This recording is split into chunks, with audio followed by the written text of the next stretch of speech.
सरकार में माथापच्ची जारी है। हरियाणा के मुख्यमंत्री मनोहर लाल खट्टर ने शनिवार को केंद्रीय कृषि मंत्री नरेंद्र सिंह तोमर से मुलाकात की है। दोनों नेताओं ने कृषि कानूनों पर चर्चा की है और कृषि मंत्री से मिलने के बाद सीएम खट्टर ने यह कहा है कि 1-2 दिन में हल निकल जाएगा। उन्होंने कहा है कि मेरा मानना है कि अगले 2 से 3 दिन में सरकार और किसानों में बात हो सकती है। किसानों के विरोध का समाधान चर्चा के माध्यम से निकलना चाहिए। मुख्यमंत्री ने यह भी कहा है कि इस मुद्दे को जल्द ही हल किया जाना चाहिए। बता दें कि कृषि कानूनों को लेकर के केंद्र सरकार और किसानों के बीच गतिरोध बना हुआ है। केंद्र सरकार के नए कृषि कानूनों के खिलाफ दिल्ली की सीमाओं पर किसानों का 24 दिन से विरोध प्रदर्शन जारी है। हजारों की संख्या में किसान दिल्ली बॉर्डर पर डटे हुए हैं। लगातार दिल्ली में किसानों की तरफ से जो आंदोलन किया जा रहा है उसको लेकर के माथापच्ची सरकार भी कर रही है। सरकार में भी लगातार मंथन का दौर जो है वो जारी है और इसके अलावा अलग अलग तरीके से किसान आंदोलन को कमज़ोर करने की कोशिशें भी सरकार की तरफ से की जा रही हैं। वहीं अगर बात की जाए हरियाणा में बीजेपी की, तो एसवाईएल का मुद्दा भी जोरों शोरों से उठाया जा रहा है और इसके अलावा किसान सम्मेलन भी अलग अलग राज्यों में बीजेपी की तरफ से किए जा रहे हैं ताकि किसानों को किसान कानूनों के बारे में समझाया जा सके और किसान आंदोलन को खत्म करवाया जा सके।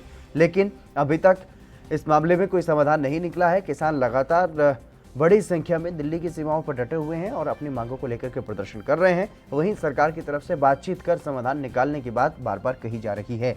इसके अलावा अगर बात की जाए तो बड़े नेता जो हैं वो केंद्रीय नेतृत्व से मिल रहे हैं। कृषि मंत्री नरेंद्र तोमर से आज भी हरियाणा के सीएम मनोहर लाल खट्टर ने मुलाकात की है और इस मुलाकात में कृषि कानूनों पर ही चर्चा की गई है। इस मुलाकात के बाद मनोहर लाल खट्टर ने साफ तौर पर यह कहा है कि 2 से 3 दिन में, उन्होंने अनुमान लगाते हुए बताया कि मेरा मानना है कि 2 से 3 दिन में इस मामले का समाधान निकल जाएगा। इस मामले का समाधान निकालना जरूरी है।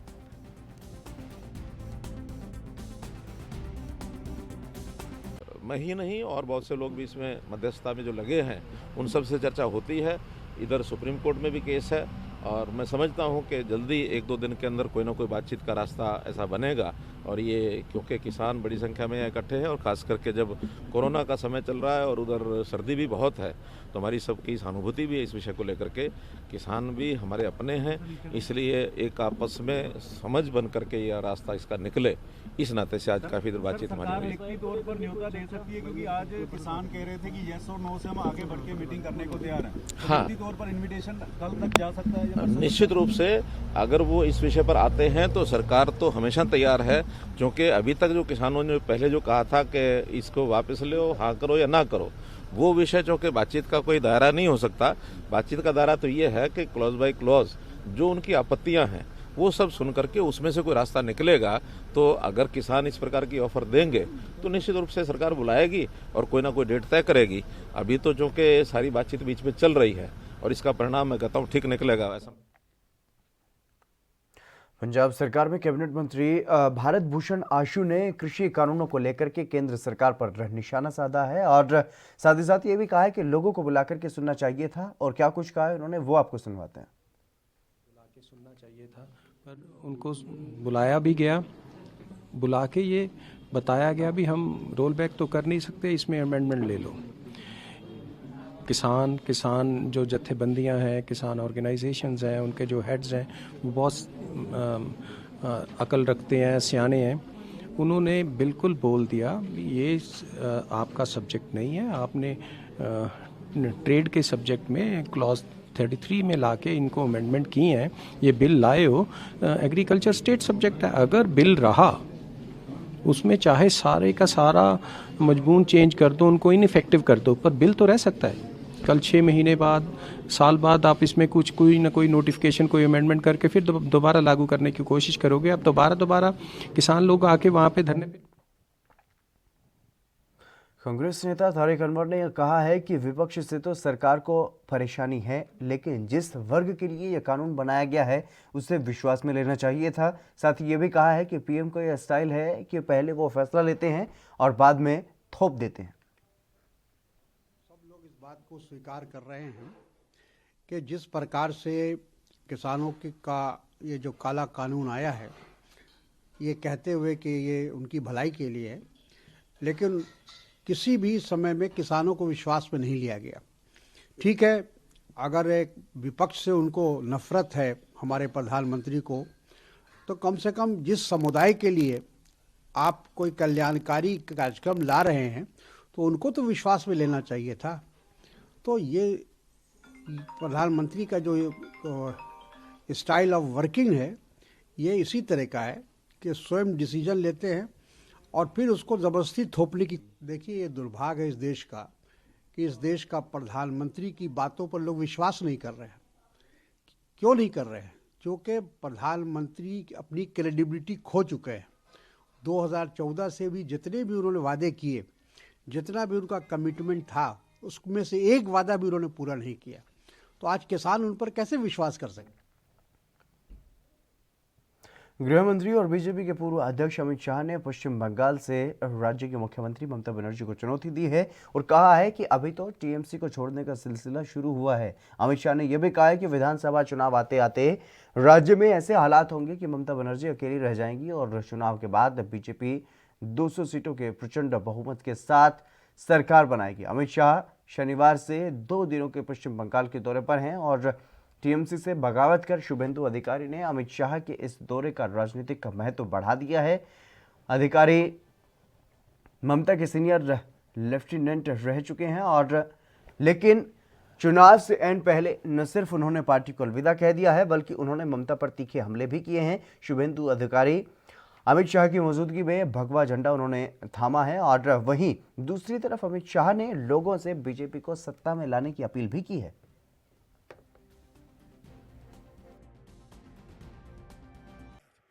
आज कम्युनिस्ट पार्टी, कांग्रेस और तृणमूल कांग्रेस से जो यहां पर आए हैं, भारतीय जनता पार्टी ज्वाइन किए हैं, भाई शुभेंदु, उनके सारे साथी, कम्युनिस्ट पार्टी के एमएलए, इनके साथी, कांग्रेस पार्टी के एक्स एमपी एमएलए, उनके साथी, ये सभी का मैं आज मन से भारतीय जनता पार्टी में स्वागत करता हूं और बंगाल की जनता का अंत में आह्वान करना चाहता हूं कि एक बार आपने 3 दशक तक, जरा सुनो भैया, 3 दशक तक कांग्रेस को मौका दिया है या नहीं दिया?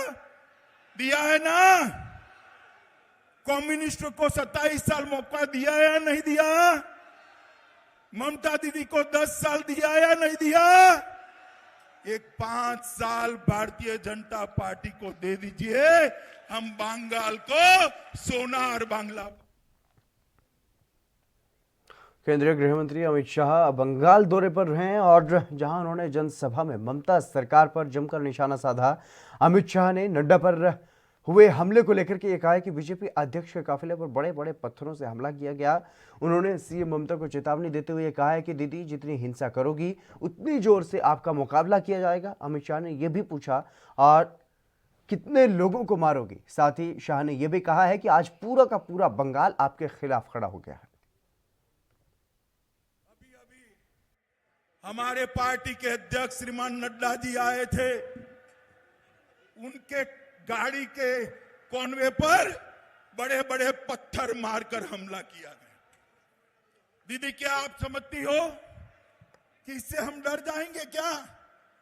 हमारे 300 से ज्यादा कार्यकर्ता की जाने गई है, मगर दीदी सुन लो, जितनी हिंसा करोगी भारतीय जनता पार्टी का कार्यकर्ता इतनी जोर से आपका सामना करेगा। मित्रों, या पश्चिम मेदिनीपुर में हमारे बच्चू बेरा को मार दिया, जगदल से शिशुपाल सोशीस को मार दिया। कितने लोगों को मारोगे? ये लाखों लोगों की भीड़ देख लीजिए दीदी, पूरी बंगाल आज आपके खिलाफ खड़ा हो गया है। पूरा बंगाल आपको हटाने के लिए एक साथ आ गए। मुझे बताओ भाइयों बहनों, बंगाल के अंदर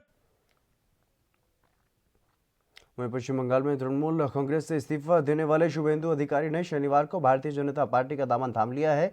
शुभेंदु अधिकारी ने हाल ही में टीएमसी से इस्तीफा दिया था और शुभेंदु अधिकारी केंद्रीय गृह मंत्री अमित शाह की उपस्थिति में बीजेपी में शामिल हुए हैं।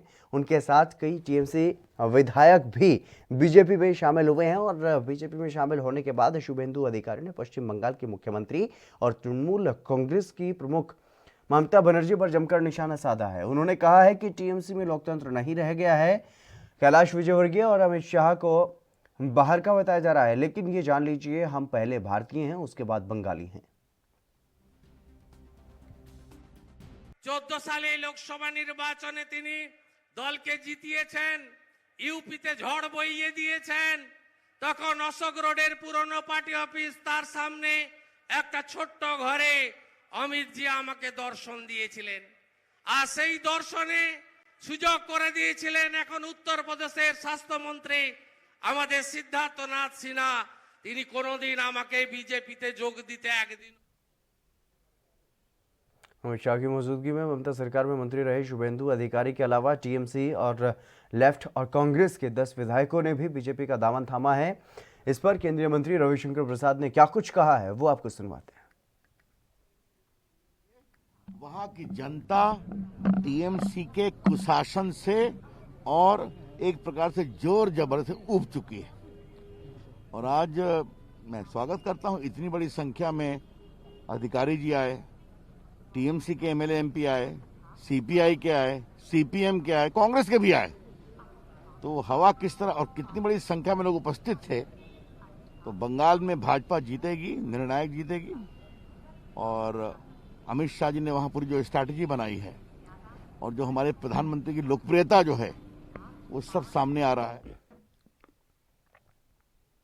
पश्चिम बंगाल के सिलीगुड़ी में लगातार हो रही हिंसा के विरोध में बीजेपी युवा मोर्चा ने एक बड़ी रैली निकाली है। इस दौरान हजारों की संख्या में बीजेपी कार्यकर्ता सड़कों पर उतर आए और ममता सरकार के खिलाफ जमकर नारेबाजी करने लगे।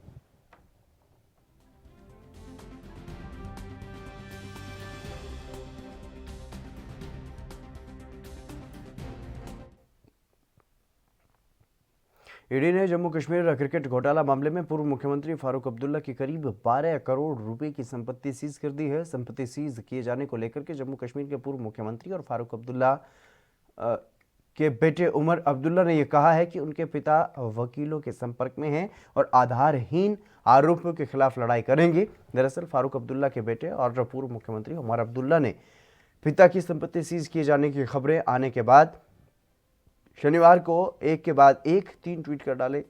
उमर ने यह कहा है कि डॉक्टर अब्दुल्ला अपने वकीलों के संपर्क में है और एक ही स्थान पर इन सभी आधारहीन आरोपों के खिलाफ लड़ेंगे। कानून की अदालत में जहां सभी को निर्दोष माना जाता है और मीडिया की अदालत या बीजेपी नियंत्रित सोशल मीडिया की अदालत के विपरीत निष्पक्ष सुनवाई का हकदार है।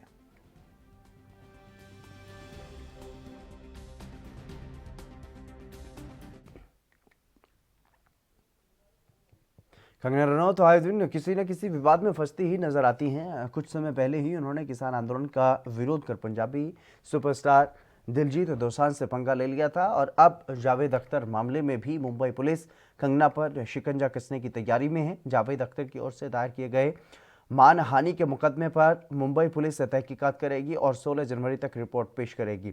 शनिवार को खुद जावेद अख्तर कोर्ट में मौजूद रहे, जहां उन्होंने कंगना के खिलाफ मानहानि का मुकदमा दायर किया और जावेद अख्तर ने अंधेरी मजिस्ट्रेट कोर्ट में पहुंच करके कंगना के खिलाफ मुकदमा दायर करवाया। जावेद अख्तर की तरफ से एडवोकेट निरंजन मंदरगी शामिल थे और निरंजन ने यह बताया है कि जावेद अख्तर कितने जाने माने और प्रख्यात शख्सियत हैं और वो सामाजिक मुद्दों को हमेशा से उजागर करते रहे हैं। जावेद अख्तर ने ये मानहानि का मुकदमा कंगना के खिलाफ इसलिए दायर करवाया है क्योंकि कंगना रनौत ने एक मीडिया चैनल को दिए इंटरव्यू में उनकी छवि को ठेस पहुंचाने वाली बातें कही थी और कोर्ट में जावेद अख्तर की तरफ से कंगना की ओर से बोले गए उस पार्ट की रिकॉर्डिंग भी सुनवाई गई है जो वो जावेद के बारे में बोल रही थी।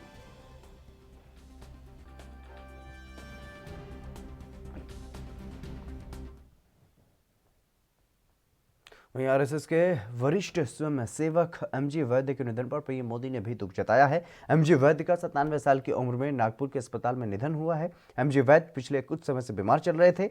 वैद्य के निधन पर प्रधानमंत्री नरेंद्र मोदी ने ट्वीट कर शोक जताते हुए ये लिखा है कि जानकारी के मुताबिक तबीयत बिगड़ने पर एमजे वैद्य को कुछ दिन पहले ही नागपुर के स्पंदन अस्पताल में उपचार के लिए भर्ती करवाया गया था।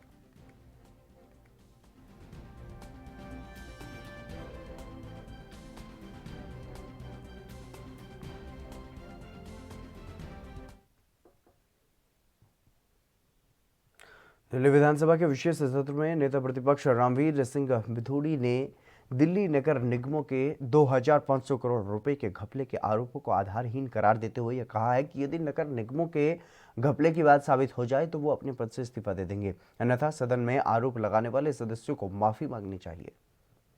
सीडी ने यदि प्रस्ताव भेजा तो उसको मंजूरी अरविंद केजरीवाल जी की सरकार ने क्यों नहीं दी, और 26 करोड़ रुपए जैसे मैंने आपको बताया है कि वो केंद्र सरकार से भी मिल जाता साउथ दिल्ली एमसीडी का इमारत बनाने के लिए।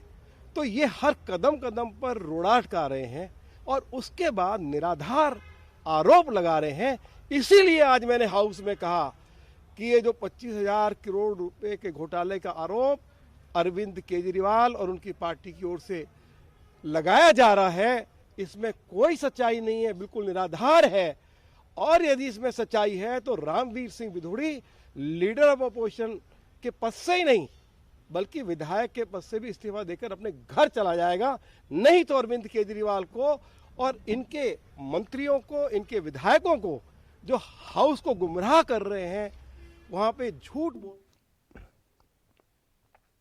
राजस्थान के शिक्षा मंत्री ने स्कूल की फीस को लेकर के स्थिति साफ की है। शिक्षा मंत्री गोविंद सिंह डोटासरा ने यह कहा है कि स्कूल संचालकों और अभिभावकों से बातचीत करने के बाद ही बीच का रास्ता निकाला गया है ताकि किसी को भी नुकसान न हो।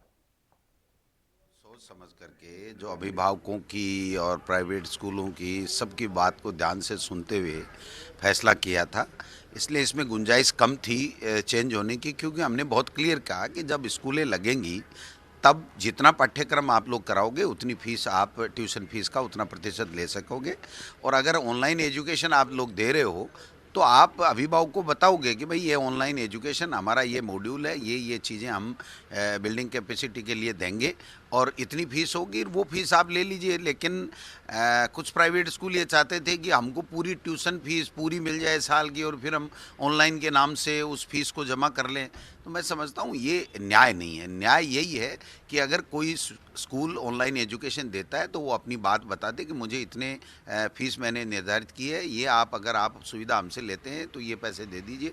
वो पैसे लेने में देने में कोई दिक्कत। झारखंड के मुख्यमंत्री हेमंत सोरेन एक बड़ी मुसीबत में फंस गए हैं। उन पर अपने सियासी करियर में अब तक का सबसे बड़ा आरोप लगा है। मुंबई की एक युवती ने सीएम सोरेन पर बलात्कार के आरोप लगाए हैं। कथित आरोपों के बाद अब बीजेपी ने सीएम सोरेन को घेरना शुरू कर दिया है। बीजेपी ने झारखंड के सीएम से इस्तीफे की मांग की है। बीजेपी ने इन आरोपों की जांच सीबीआई से कराने की भी मांग की है। बीजेपी का यह कहना है कि जांच इसलिए जरूरी है क्योंकि देश के राजनीतिक इतिहास की ये पहली बड़ी घटना है जब किसी मौजूदा मुख्यमंत्री पर बलात्कार के आरोप लगे हों।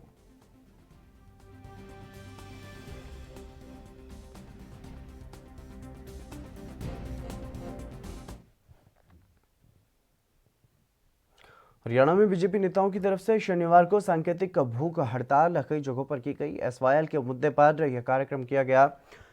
एक तरफ किसानों का आंदोलन चल रहा है, वहीं बीजेपी की तरफ से इस मुद्दे को तूल दिया जा रहा है और इस पर विपक्ष भी सरकार को घेरने में अब लगा हुआ है। अब कांग्रेस के वरिष्ठ नेता किरण चौधरी ने सरकार पर जमकर हमला बोला है।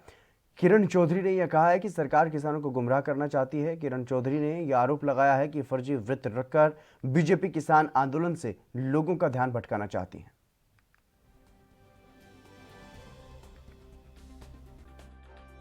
जिस तरह से आज जो है जगह जगह पर मंत्री बैठे हैं बर्थ के लिए, मैं समझती हूँ किसानों के लिए इससे बड़ा भद्दा मजाक जो है नहीं हो सकता, क्योंकि 2016 के अंदर सुप्रीम कोर्ट ने हरियाणा के हक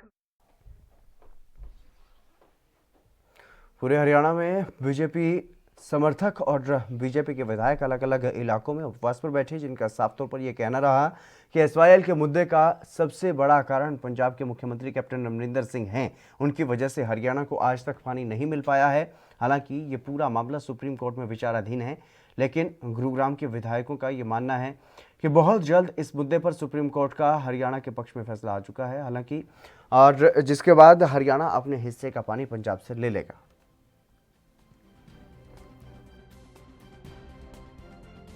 जिस तरीके से किसानों का आंदोलन जारी है, उसी के बीच में अब हरियाणा बीजेपी की तरफ से कार्यक्रम किए जा रहे हैं। एसवाईएल के मुद्दे को लेकर के अलग अलग जगहों पर धरने प्रदर्शन किए गए। भारतीय जनता पार्टी की तरफ से और भारतीय जनता पार्टी के विधायकों, मंत्रियों और कार्यकर्ताओं ने इस तरीके के धरने प्रदर्शन किए हैं। इन पूरे मसलों को लेकर के गुरुग्राम के जो विधायक धरना प्रदर्शन में शामिल हुए, उनकी तरफ से ये कहा गया है कि एसवाईएल का मुद्दा काफ़ी अहम है और सबसे बड़ा कारण कि हरियाणा को एसवाईएल का पानी नहीं मिल पा रहा है, उसके पीछे हरियाणा पंजाब के जो सीएम है कैप्टन अमरिंदर सिंह, वो उन्होंने उनको जिम्मेदार ठहराया है कि सीएम कैप्टन की वजह से हरियाणा का जो पानी है वो हरियाणा को नहीं मिल पा रहा है। और अब जब सुप्रीम कोर्ट में ये मामला है और सुप्रीम कोर्ट की तरफ से हालांकि फैसला भी इस मामले पर सुनाया जा चुका है हरियाणा के पक्ष में, तो ऐसे में हरियाणा का पानी जल्द ही हरियाणा को मिल जाएगा। तो लगातार बीजेपी की तरफ से ये कोशिश की जा रही है ताकि जो किसान आंदोलन चल रहा है, जिसमें हरियाणा बीजेपी के किसान मुख्य रूप से भाग ले रहे हैं और बड़ी संख्या में दिल्ली की सीमा पर डटे हुए हैं। आज हम एसवाईएल के मुद्दे पे बैठे हैं। एसवाईएल का मुद्दा 2016 के अंदर सुप्रीम कोर्ट में था, वो हम जीत गए।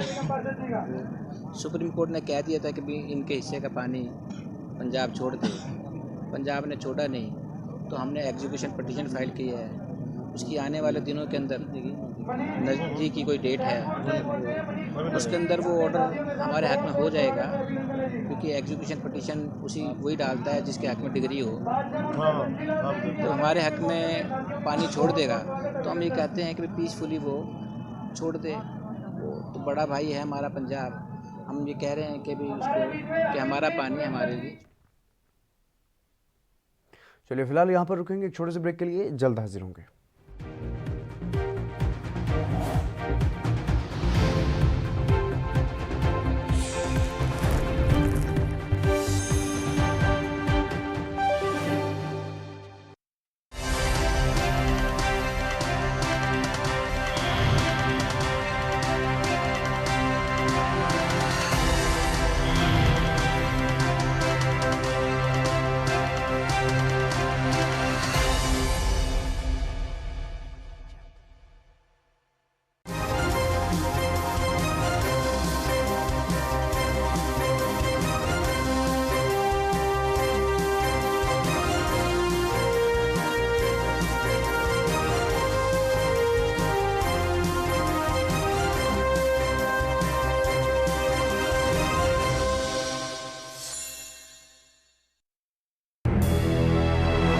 लखनऊ से लेकर चंडीगढ़ तक, मुंबई से लेकर रायपुर तक, क्या है राजनीति की हलचल, क्या है समाज का मिजाज।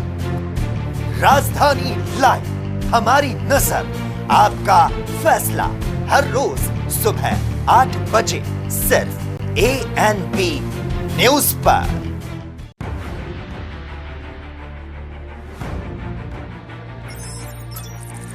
खबर चाहे सियासत की हो या सरकार की, खबर चाहे भ्रष्टाचार की हो या गुनहगार की, दिन भर में क्या रहा देश जगत का हाल,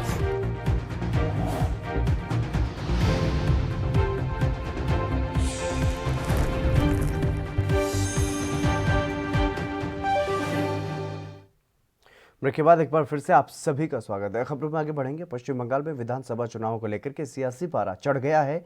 बीजेपी के लिए अब तक अभेद रहे बंगाल के दुर्ग को पहली बार फतेह करने की कमान खुद भारतीय जनता पार्टी के चाणक्य कहे जाने वाले और देश के गृह मंत्री अमित शाह ने संभाली है। ममता के गढ़ को भेदने के लिए गृह मंत्री अमित शाह लगातार दूसरे महीने बंगाल में पहुंचे हैं और इसी मसले पर जो आज वहां पर जो कार्यक्रम रहा है उस पर आप ये रिपोर्ट देखिए।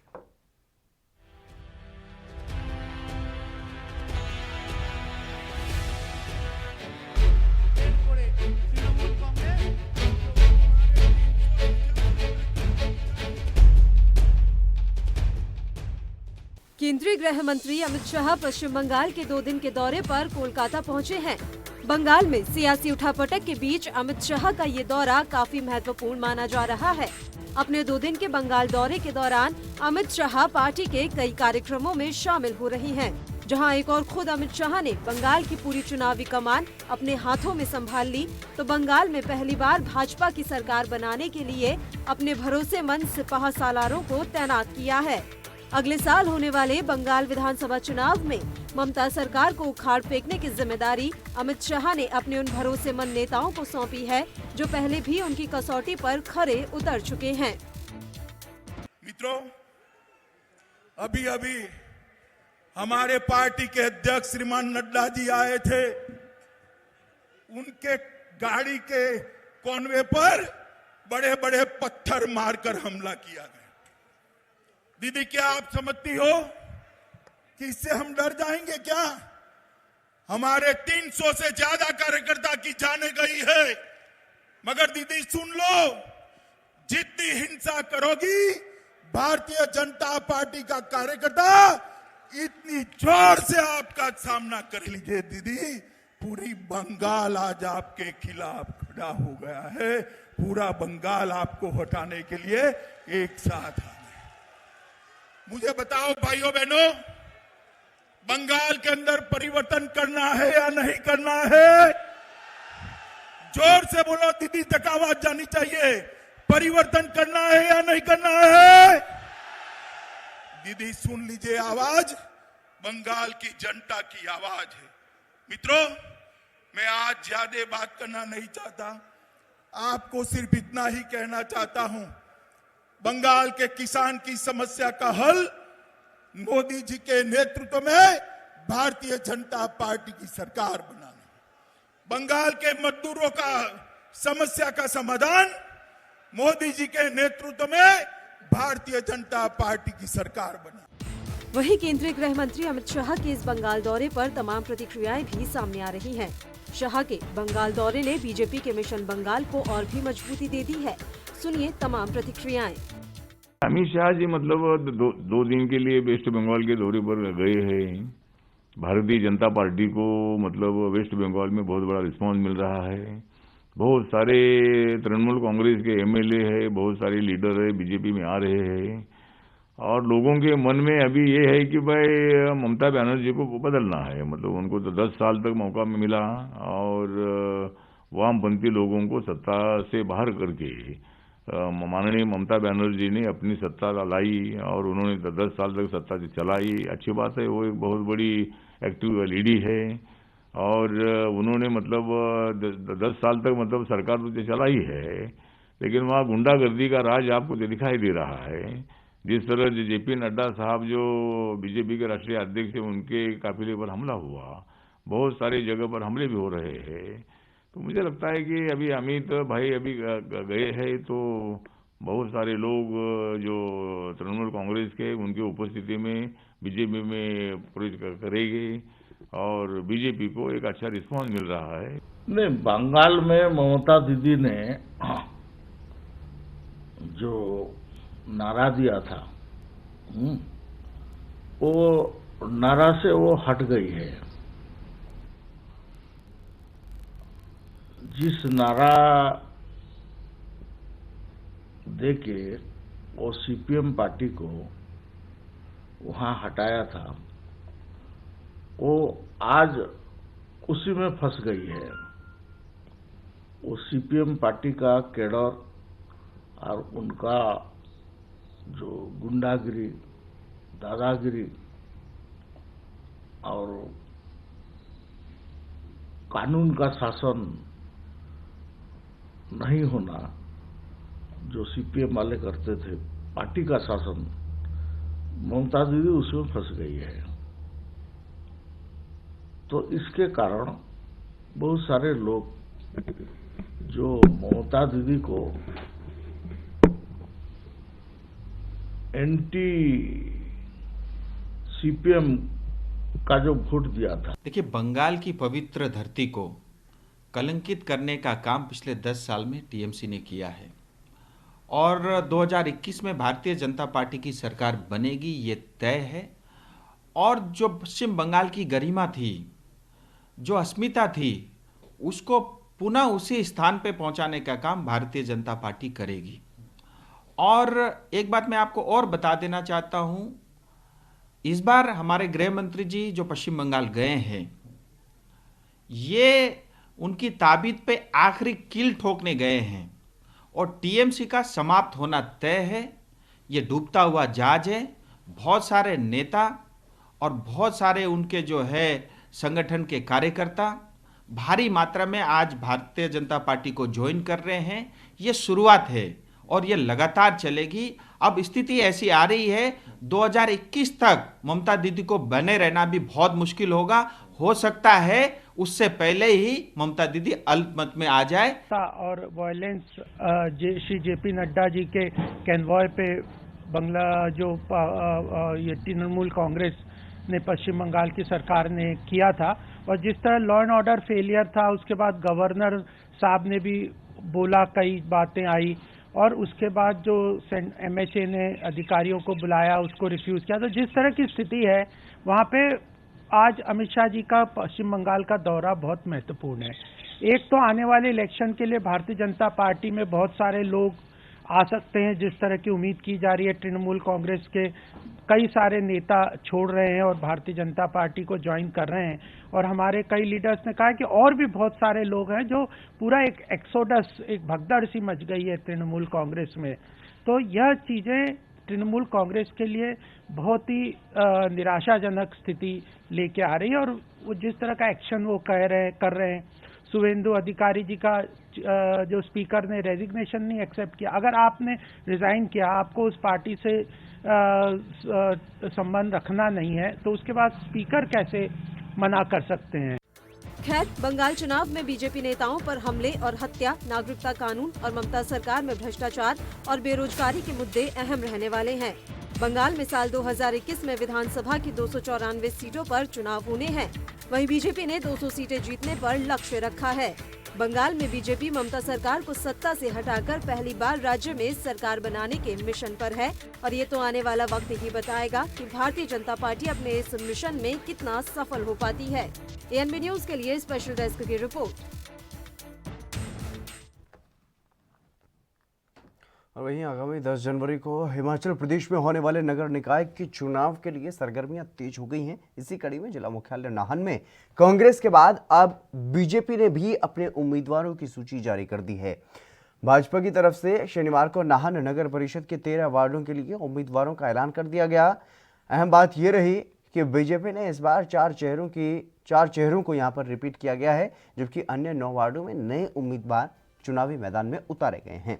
शनिवार को उम्मीदवारों की सूची जारी करते हुए भाजपा मंडल नाहन के अध्यक्ष ने पिछले 3 सालों में किए गए विकास के नाम पर जनता से वोट देने की अपील की है।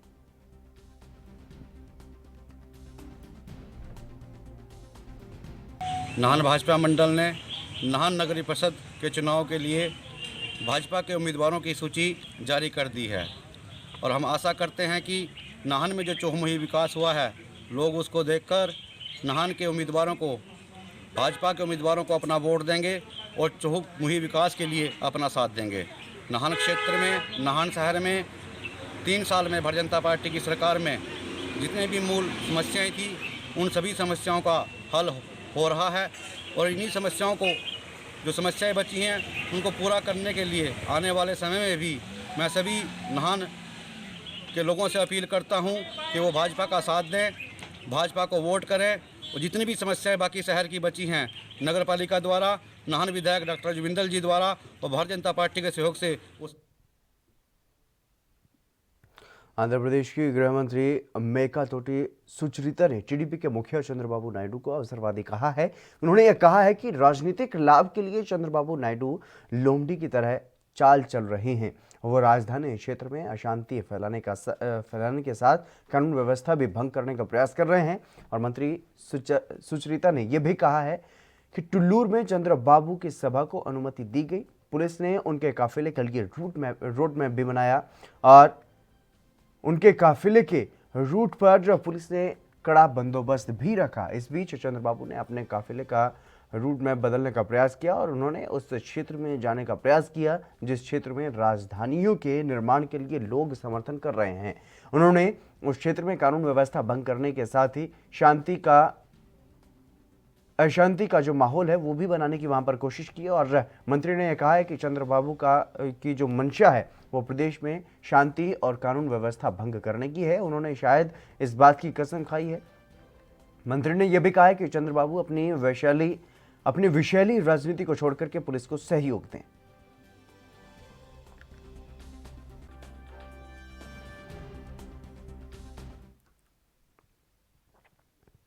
कांग्रेस के विधायक जग्गा रेड्डी तेलंगाना बीजेपी के प्रदेश अध्यक्ष बड़ी संजय कुमार पर जमकर बरसे और उन्होंने मीडिया से बातचीत करते हुए यह भी कहा है कि लोगों के समस्याओं के समाधान की बात छोड़कर के बीजेपी के प्रदेश अध्यक्ष युवाओं की भावनाओं को भड़काने का प्रयास कर रहे हैं। उन्होंने याद दिलाया कि केंद्र में बीजेपी सत्तारूढ़ हुई लेकिन चुनाव में दिए गए आश्वासनों को भूल गई। जग्गा रेड्डी ने कहा है कि बीजेपी ने चुनाव में हर एक आर्थिक पिछड़े के बैंक खाते में 15 लाख रुपए जमा करने का आश्वासन दिया था। तेलंगाना के किसी भी एक आर्थिक पिछड़े के बैंक में एक फूटी कौड़ी भी जमा नहीं हुई है और इस पर बंडी संजय कुमार सफाई नहीं दे रहे हैं। उन्होंने यह भी कहा है कि मंदिरों और भगवान के सिवाय बीजेपी नेता आर्थिक पिछड़ों की समस्याओं के बारे में कुछ नहीं कह रहे हैं।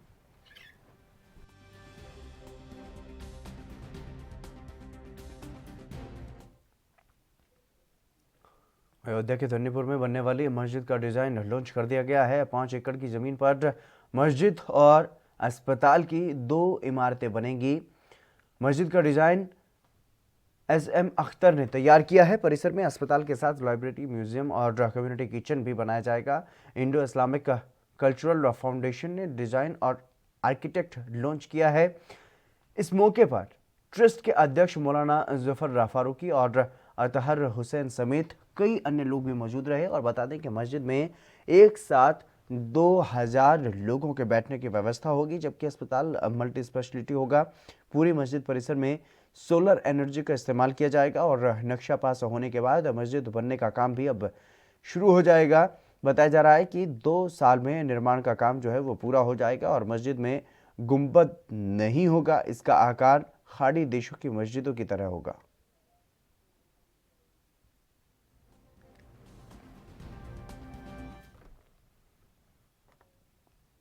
प्रयागराज में विश्व हिंदू परिषद की ओर से आयोजित संत सम्मेलन में केंद्रीय उपाध्यक्ष और श्री राम जन्मभूमि तीर्थ क्षेत्र ट्रस्ट के महासचिव चंपत राय ने यह बताया है कि अयोध्या में भव्य श्री राम मंदिर के निर्माण के लिए धन संग्रह का अभियान मकर संक्रांति से शुरू कर दिया जाएगा और इस अभियान के पहले दिन श्री राम जन्मभूमि तीर्थ क्षेत्र ट्रस्ट के बैनर तले विश्व हिंदू परिषद के कार्यकर्ता राष्ट्रपति रामनाथ कोविंद, उपराष्ट्रपति वेंकैया नायडू और प्रधानमंत्री नरेंद्र मोदी के पास भी धन संग्रह के लिए जाएंगे।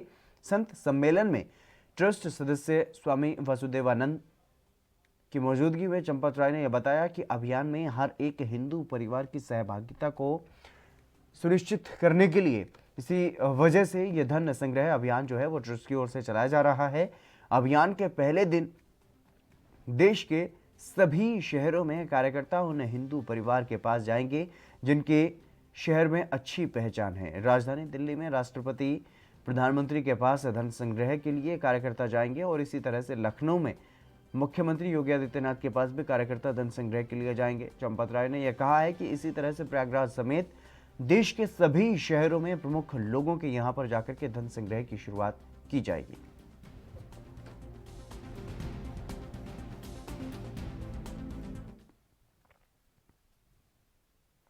दिल्ली शिक्षा मॉडल और यूपी शिक्षा मॉडल को लेकर के अब विवाद शुरू हो गया है। गृह जनपद अयोध्या पहुंचे आम आदमी पार्टी के प्रदेश अध्यक्ष सभाजीत सिंह ने यह कहा है कि प्रदेश के मंत्री सिद्धार्थनाथ सिंह की चुनौती दिल्ली के शिक्षा मंत्री और उप मुख्यमंत्री मनीष सिसोदिया को स्वीकार है। उन्होंने कहा है कि 22 दिसंबर को मनीष सिसोदिया लखनऊ पहुंच रहे हैं और सिद्धार्थनाथ सिंह समय और स्थान बता दें कि शिक्षा का मॉडल किसका बेहतर है। और उत्तर प्रदेश के स्कूलों की हालत ये है कि जर्जर खंडहर हैं और स्कूलों में पानी की व्यवस्था भी नहीं है।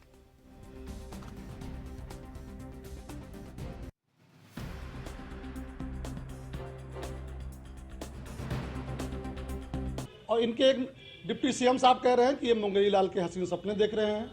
एक इनके मंत्री कह रहे हैं कि ये जो शिक्षा का मॉडल है उत्तर प्रदेश में बहुत बेहतर है। हम चुनौती देते हैं दिल्ली सरकार के शिक्षा मंत्री को, मनीष सिसोदिया जी को, कि शिक्षा के मुद्दे पर मुझसे बहस कर लें। तो आम आदमी पार्टी ने सिद्धार्थ नाथ सिंह जो यूपी सरकार के मंत्री हैं उनकी चुनौती को मनीष सिसोदिया जी ने स्वीकार किया है। शिक्षा के मुद्दे पर उत्तर प्रदेश में वो बहस करने के लिए 22 तारीख को लखनऊ आ रहे हैं। पार्टी कार्यकर्ता उनका लखनऊ एयरपोर्ट पर भव्य जो स्वागत करेंगे। इसके साथ साथ मेरी योगी आदित्यनाथ सरकार से अनुरोध है कि आप भागिएगा नहीं, आप बहस का समय और जो स्थान बताइए। 22 तारीख को योगी आदित्यनाथ जी, मनीष सिसोदिया जी आपकी बताए स्थान और समय पर शिक्षा के मॉडल पर, शिक्षा के मुद्दे पर आपको जो है अब बात। उत्तर प्रदेश के उन्नाव से पुलिस महकमे पर सवाल खड़े करता एक वीडियो सामने आया है, जहां उन्नाव एसपी के पीआरओ का वीडियो वायरल हो रहा है, जिसमें पीआरओ अखिलेश एक फरियादी को धमकाते हुए दिखाई दे रहा है। दरअसल एक शख्स अपने परिजनों के साथ हत्या के मामले में गुहार लेकर के पहुंचा था और ये फरियादी एसपी से मिलने की मांग कर रहे थे, लेकिन पीआरओ ने फरियादियों को नेतागिरी न करने की नसीहत दी है और धमकाने लगे, जिसका वीडियो अब सोशल मीडिया पर लगातार वायरल हो रहा है।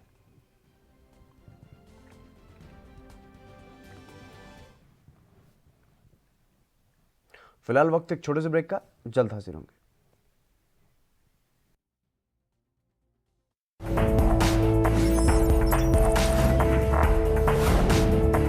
कम ब्रेक और ज्यादा खबरों के साथ देखिए ANP news in channel number पर।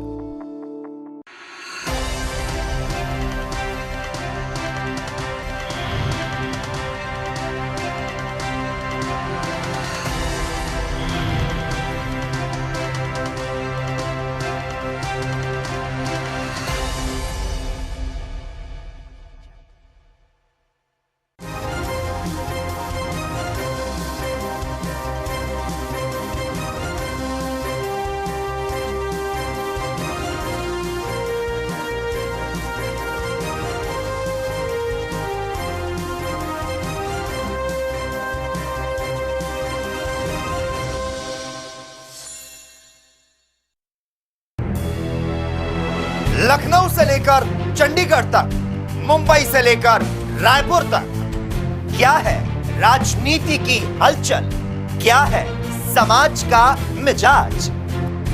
राजधानी लाइव, हमारी नजर, आपका फैसला, हर रोज सुबह 8 बजे सिर्फ ANP न्यूज पर।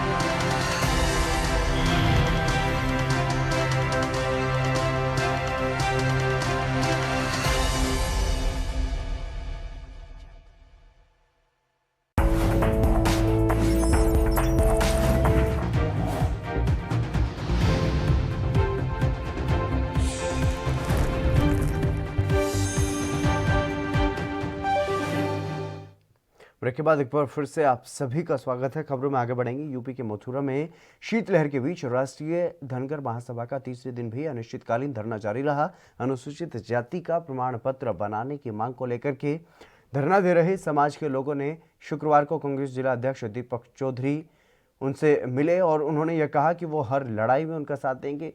समाज के लोगों ने सोमवार से उग्र आंदोलन करने का ऐलान किया है। महासभा के राष्ट्रीय अध्यक्ष जेपी धनखड़ ने यह भी कहा कि तहसीलदार सदर नीरज शर्मा की हठधर्मिता की वजह से उन लोगों को सर्द हवाओं के बीच धरने पर बैठने को मजबूर होना पड़ रहा है।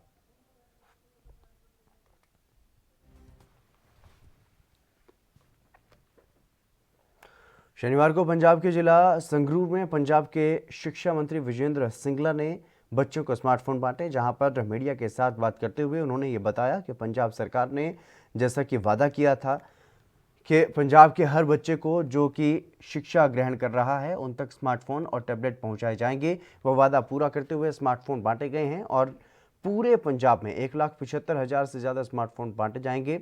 जल्द ही इस टारगेट को पंजाब सरकार पूरा कर लेगी और इसी के चलते वो शनिवार को संगरूर में बच्चों को स्मार्टफोन बांटने के लिए आए थे।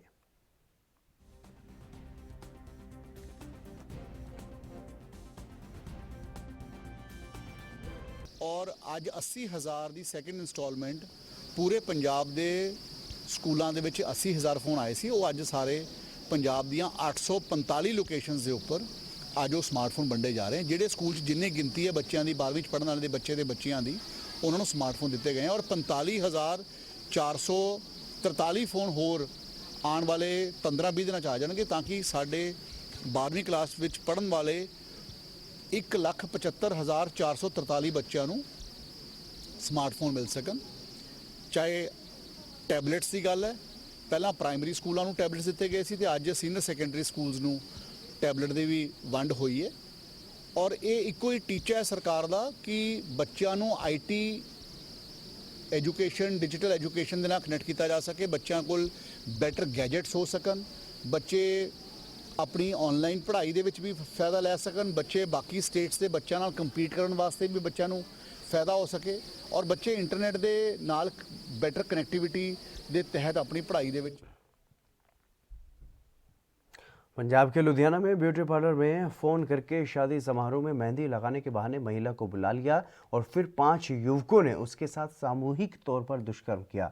वारदात को एक NRI की कोठी में अंजाम दिया गया बताया जा रहा है और बाद में महिला सड़क के किनारे फेंक करके वो चलते बने। इस शिकायत के बाद पुलिस ने केस दर्ज करके आरोपियों की तलाश शुरू कर दी है। उधर इस संबंध में ACP दाखा गुरबंस सिंह बैंस का यह कहना है कि पीड़ित महिला के बयान दर्ज कर लिए गए हैं और मंडियानी कला निवासी जसकरण सिंह उर्फ मनी, वरिंदर विक्की, सुखविंदर सिंह और अमोहर के खुशप्रीत सिंह तलजिंदर दीप के खिलाफ ये मामला दर्ज कर लिया गया है और आरोपियों की गिरफ्तारी के लिए छापेमारी की जा रही है। जल्द ही आरोपी पुलिस की गिरफ्त में होंगे।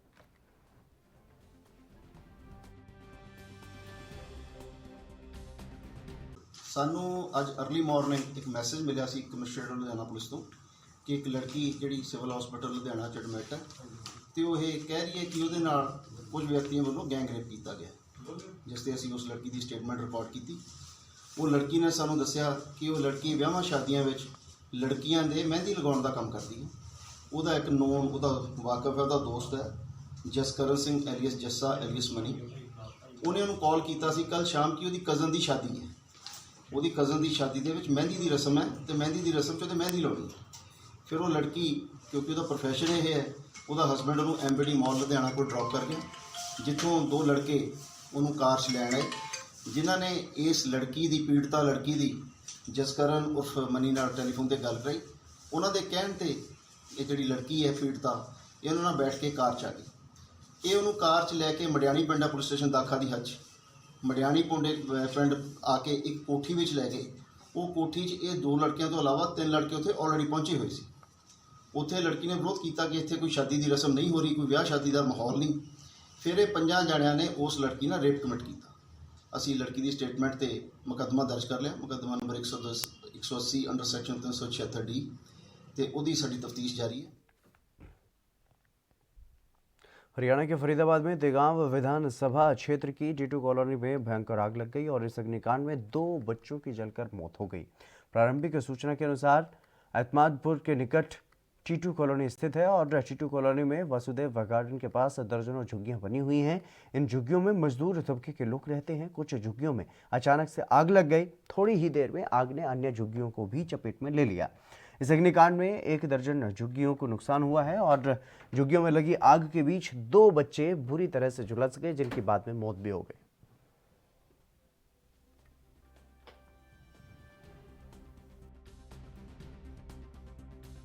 क्या नाम है आपका?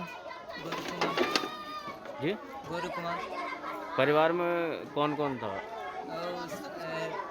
राजीव था, उसका था और उसका बच्चे था एक भाई था, तो दोनों गया काम पे। क्या नाम था जो बच्चे का? किट्टू बिट्टू। जी, आपने क्या देखा? मैंने देखा, मैं तो काम पे चले गया सुबह 7 बजे। बाद में पता चला कि गोदाम में आग लग गया। आग लगा तो हम सब वहाँ से चले आए।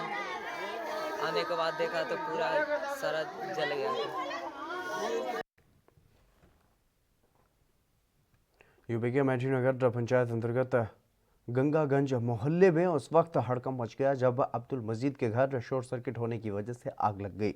अब्दुल मजीद रुई का कारोबार करता था और उसके घर पर रजाई गद्दे तैयार होते थे। विद्युत तारों में शॉर्ट सर्किट होने के कारण ये आग लगी है। घर के लोग आग बुझाने में जुटे भी थे, लेकिन रुई के कारण आग नहीं बुझ पाई और अब्दुल मजीद ने ये बताया है कि लगभग 7 लाख रुपयों के सामान का नुकसान इस आग लगने के कारण हुआ है।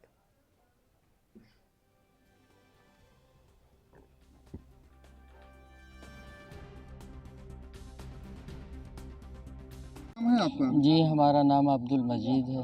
ये किस प्रकार की घटना हुई है?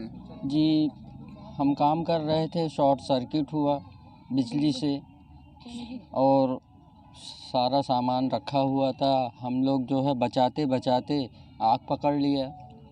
क्या पुलिस को सूचना किया था आपने? जी हाँ, वो हमारे और लोग जो थे बाहर के, वो लोग बेचारे बहुत हमारी मदद किए, पानी डाले, हर कुछ किए, वही बुलाए हैं सब कुछ। लगभग कितने का नुकसान हुआ ये? कम से कम 5-7 लाख रुपए का नुकसान हुआ है। मुंबई के विरारपुर साईनाथ नगर में वैष्णवी चौल में रहने वाले एक परिवार के 4 सदस्य नाला सोपार रेलवे स्टेशन के पास मालगाड़ी के नीचे आ गए। इस घटना में 3 लोगों की मौके पर ही मौत हो गई, जबकि एक 10 वर्षीय बच्ची गंभीर रूप से घायल बताई जा रही है, जिसका नाला सोपारा के अस्पताल में इलाज किया जा रहा है। इस मामले की जांच रेलवे पुलिस कर रही है।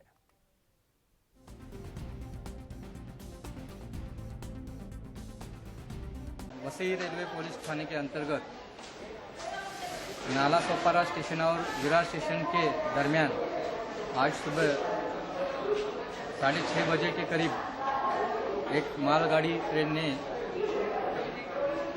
एक्सीडेंट हुआ है, ऐसा इन्फॉर्मेशन पुलिस को प्राप्त हुआ था।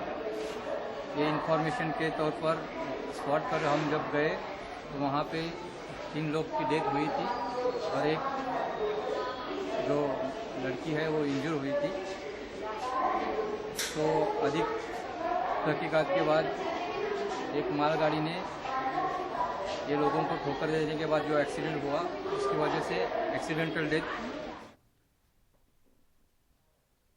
मध्य प्रदेश के अशोकनगर में जिला अस्पताल की बड़ी लापरवाही का मामला सामने आया है। जिला चिकित्सालय स्टाफ की घोर लापरवाही के चलते एक मां जिसने 9 महीने तक अपने गर्भ में बच्चे को पाला और जब उसका बच्चा दुनिया में आया तो उस मां ने अपने बच्चे को देखा भी नहीं। प्रसूता को पता चला कि उसका बच्चा किसी और के साथ बदला गया है।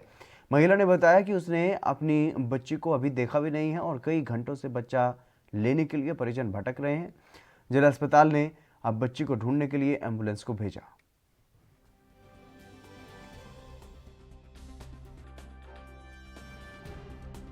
लड़की हुई है, फिर तो हम लोग से देखी भी नहीं है, अभी हमारे पास आई है।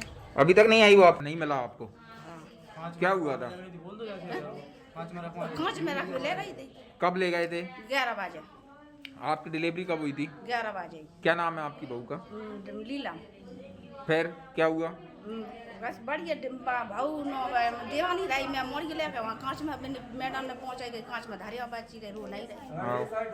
मैं वहां कांच में धारी आई एसएनसीओ वार्ड में। और का हाँ। और 1 घंटा बाद गई, ले आई तो भी बच्ची में 1 घंटा बाद गई, सुबह ने दई नहीं है, कहीं तुम ये बैठो गई 1 घंटा बाद में दूंगा, फिर मांगी, फिर जाके लाई, कहीं वो अब कहीं ढूंढ थो कहीं अब कहाँ है, कहीं वो ना कहीं बदला पारगा, ढूंढ लो ये बदला पारगा हो बैठी बाटी, फिर भाई जी मैडम लेके गई, फिर बिन नहीं करी, उनके देखो तुमने धरवाई। राजस्थान के सुजानगढ़ के NH 52 पर स्थित गांव के पास पिछले 11 नवंबर को एक महिला का अपहरण कर गाड़ी में ले जाकर के जेवर लूटने के मामले का शनिवार को पुलिस ने खुलासा किया है। इस मामले में 2 आरोपियों को नागौर जिले के डीडवाना क्षेत्र से गिरफ्तार किया गया है। वारदात में काम में ली गई कार भी बरामद कर ली गई है और मामले के 2 आरोपी अभी भी पुलिस की गिरफ्त से बाहर बताए जा रहे हैं। 11 नवंबर को सोनी देवी जाट निवासी धां ये अपने खेत से लौट रही थी, तो फौजी होटल के पास में 3-4 अज्ञात व्यक्ति ब्रेजा कार में आए। आने बाद में उसको ज़बरदस्ती अपने गाड़ी में डाला, गाड़ी में डालकर उसको स्वांगर रोड पर ले गए। वहाँ जाकर इसके गले में गलसरी और झुमके जो पहने हुए थे वो तोड़कर उसको आगे चौधरी होटल के पास डालकर चले गए। मनोज कुमार जी व अन्य थाना की टीम एक बनाई गई।